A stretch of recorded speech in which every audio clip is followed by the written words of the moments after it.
Hello everyone, তোমরা সবাই কেমন আছো? আশা করি সবাই খুব ভালো আছো। আমিও খুব ভালো আছি। আমি মনীষা। আজকে আবার তোমাদের জন্য ছোট্ট একটা মিনি ব্লগ নিয়ে হাজির হলাম। দেখো, এই ভিডিওটা গ্যালারিতে কিছুদিন থেকে পড়েছিল, তাই ভাবলাম গ্যালারিতে পড়ে থাকা ভিডিওটাকে কষ্ট দিয়ে কোনো লাভ নেই, তাই তোমাদের সঙ্গে চট করে একটু শেয়ার করে দিই। সেই জন্য দেখো বসে পড়েছি আজ তোমাদের সঙ্গে শেয়ার করার জন্য। কিছুই না, সকালবেলা সব কাজ টাজ কমপ্লিট করে চলে এসে দিয়ে ঘর মোছার জন্য, কারণ একটা ভিডিওতে তো সম্পূর্ণ কাজ দেখানো যায় না। তো ভাবছি তোমার সঙ্গে একটু একটু করে কিছুটা শেয়ার করবো। এদিকে দেখো ঘর মুছে তারপরে এদিকে কিছুটা জামাকাপড় কাচাকুচি করে নিয়েছিলাম, যেহেতু রোদ উঠে না রোজ, তো ভাবলাম চল আজকে কিছুটা জামাকাপড় ধোয়া যাক। না তো একসঙ্গে অনেকগুলো জামাকাপড় হয়ে যাচ্ছে, তো জামাকাপড়গুলো দিয়ে কাছাকাছি করে মেলে দিয়েছি। আর দেখো একটু হয়তো রোদ উঠেছে, শীতের দিন এটুকু তো একটু কষ্ট করতে হবে। এদিকে আমার জামাকাপড় মেলা কমপ্লিট হয়ে গেলে এদিকে বরমাসাকে একটু খেতে দিয়ে দিয়েছি। তো আমি এদিকে তারপর বাড়ির জন্য বেরিয়ে পড়েছি। বরমাসে একটু বাদে যাবে, তো আমাকে বললো লাইনে গাড়িতে চলে যেতে, তো আমি এখন বেরিয়ে যাব। আর এদিকে দেখো একটু রোদ উঠেছে, আর গাড়িতে এতক্ষণ বসেছিলাম কি আর বলবো, লাইনে গাড়িতে যাওয়ার জন্য খুব কষ্ট করতে হয়। প্রায় 15-20 মিনিট বসে থাকার পর তারপর ড্রাইভার দাদার মনে হলো না এবার এদিকে কষ্ট থেকে মুক্তি দেওয়া উচিত, সেজন্য দেখো ড্রাইভার দাদা এসে গাড়িটা স্টার্ট করলো।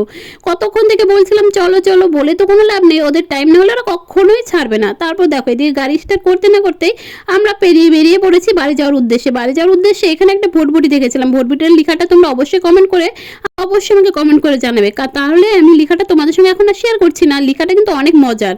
বন্ধুরা দেখো রাস্তার পরিবেশটা অনেক সুন্দর, শীতের দিনে পরিবেশটা কিন্তু আমার ভীষণ ভালো লাগে।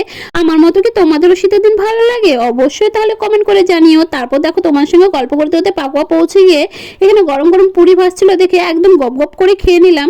তারপর খাওয়া দাওয়া কমপ্লিট করে চলে যাবো টোটোতে। আমাদের এখানকার টোটোর নিয়ম 5 জন না হলে আবার টোটো ছাড়বে না। তারপর তাড়াতাড়ি দেরি না করে চলে এলাম টোটোতে।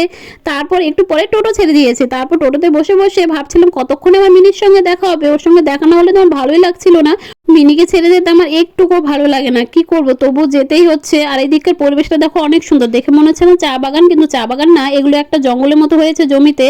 তারপর কিছুদিন পরে জমিতে ফসল হবে, তখন যেগুলো আবার চাষ করে নেবে। তারপর দেখো তোমাদের সঙ্গে গল্প করতে করতে কিন্তু আমি বাড়িতে পৌঁছে গেছি। বাড়িতে এসে দেখো এর অবস্থাটা দেখো, এই ম্যাও ম্যাও করছে, মানে নালিশ করছে কেন আমাকে ছেড়ে চলে গেছিলে। তাই বললাম ঠিক আছে বাবু নাও, তোমার জন্য একটু খাবার এনেছি, তোমাকে খাবার দেবো। তারপর ওর সঙ্গে একটু খেলু করে তারপর ওর সঙ্গে মজা করছিলাম যে দেবো না কিছু আনিনি, তো আমার পেছনে ঘুরঘুর করছিল, কিন্তু ও জানে যে ওর জন্য অবশ্যই আমি খাবার এনেছি। তারপর এদিকে আর দেরি না করে ওকে আমি খাবারটা দিয়ে দিলাম, কারণ ওকে অত বিরক্ত করে লাভ নেই। একে তো অনেকদিন পর ওর সঙ্গে আমার দেখা, এমনি রেগে আছে। তারপর ও দেখো কি খেতে ভালোবাসে বলো তো, ও একটু শুটকি মাছটা খেতে ভীষণ পছন্দ করে, সেজন্য অল্প দিয়েছি, বেশি দেইনি। আর ওইদিকে খেতে থাক। আর তোমাদের যদি আমার ভিডিওগুলি ভালো লাগে তাহলে লাইক কমেন্ট শেয়ার সাবস্ক্রাইব করে দেবো। বন্ধুরা বেশি বেশি করে সাবস্ক্রাইব করো, কেন সাবস্ক্রাইব করছো না? সাবস্ক্রাইব করে আমার পাশে থেকো। আর এখনকার মতো বাই বাই। আর তোমরা পুষিকে সবাই অনেক অনেক ভালোবাসা দিও। আর অবশ্যই কমেন্টে কাদের কাদের পুষি আছে আমাকে একটু জানিয়ে যেও। আবারও দেখা হবে নেক্সট কোনো ভিডিওতে। এখনকার মতো সবাই ভালো থেকো, সুস্থ থেকো, বাই বাই সবাইকে।